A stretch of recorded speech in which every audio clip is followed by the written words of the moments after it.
పాదయాత్ర part 2 ఇది. ఇంకా 6 కిలోమీటర్లు ఉందనగానే కాళ్ళ నొప్పి కూడా ఎక్కువైపోయినాయి. వర్షం కూడా ఎక్కువైపోయింది. ఇంకా పక్కనే బజ్జీ కొట్టు కనబడితే మా ఫ్రెండ్ అందరిని పిలిచి అందరూ కూర్చొని బజ్జీలు బాగా దొబ్బి తిన్నాం 50 రూపాయలు. మ్యాటర్ ఏంటంటే మా వాళ్ళు ఎవరి దగ్గర డబ్బులు లేవు, ఫోన్ పే నేను చేస్తానని చెప్పేసరికి బజ్జీలకు వచ్చారు. తీరా చూస్తే ఏమో అది ఊరు చివరి ఉంది, సిగ్నల్ రావట్లేదు అక్కడ.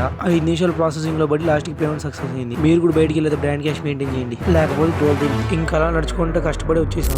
ఆదిచుంజనగిరికి వచ్చేసి అక్కడే తినేసాం రాత్రికి.